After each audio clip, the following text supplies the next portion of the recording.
Ang balita kay Giannis papuntang Golden State Warriors.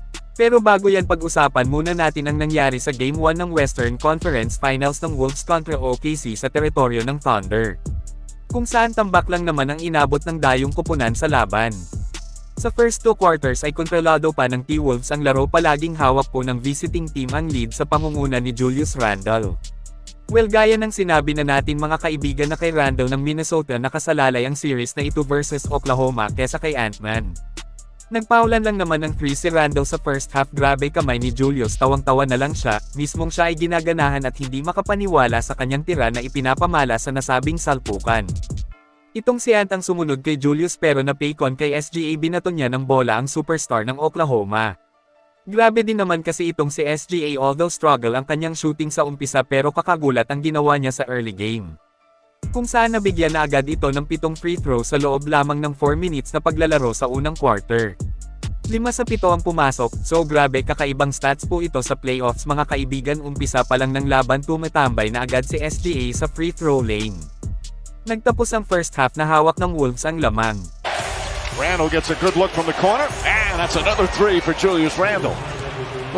Ngunit pagdating ng second half mga kaibigan ay dito na umingay ang OKC, pinapalabas na nila ang kidlat. Takeover mode na si Shai Gilgeous-Alexander, binigay lang pala kay Ant ang first 2 quarters ng laro, kasi sa third at final quarter ay tinanggalan na ni SGA ng angas si Edwards at ng buong Minnesota. Ipinapakita niya sa lahat ang tunay at kung ano ang galawan ng isang MVP, napakahusay kumuha ng foul, magaling gumamit ng katawan, kunting dikit lang sa kanya ay magbabayad talaga. Hindi makapaniwala ang lahat at sinabing dinaya nga daw po ang Wolves sa laro, ani nila masyadong malambot ang tawagan at kampi daw ang referee sa Thunder.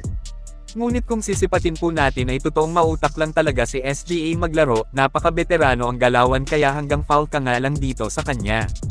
Kahit sa pulis pa tayo magsumbong walang mangyayari kasi mahusay siya. Mananalo lang ang Wolves sa series na ito kung magawan nila ng paraan kung papaano dedepensahan ang Thunder superstar. 1-0 na po tayo sa Western Conference Finals pabor sa OKC. Kayong mga kaibigan, ano ang masasabi nyo sa naging laban ng Oklahoma kontra Minnesota? Sa tingin nyo nadaya ba ang T-Wolves sa laban o talagang hindi nila napigilan ang lakas ng opensa ng Thunder? Mag-comment lang po. Ngayon ay dito na tayo sa napakaingay pa na usap-usapang trade ngayon ni Giannis papuntang Golden State Warriors. So noon pa lang talagang sobrang matunag na sa ating lahat ang storyang ito, ngunit hindi nga nangyari noon, pero ngayon mukhang magkaiba ang sitwasyon.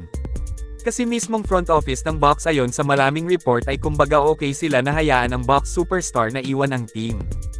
Alam nating lahat na gusto ni Giannis na magkaroon pa ng dagdag na singsing, sayang din kasi ang kanyang prime kung hindi niya ito magamit ng maayos.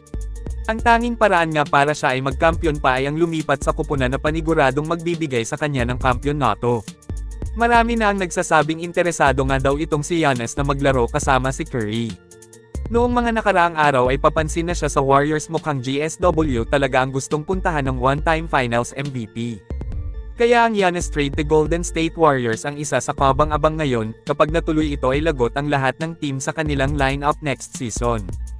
Kayong mga kaibigan, ano ang masasabi nyo kung tuluyang makuha ng dub si Giannis? I-comment lang po yan sa ibaba at akin pong babasahin yan. Maraming salamat po, mag-iingat at God bless sa lahat.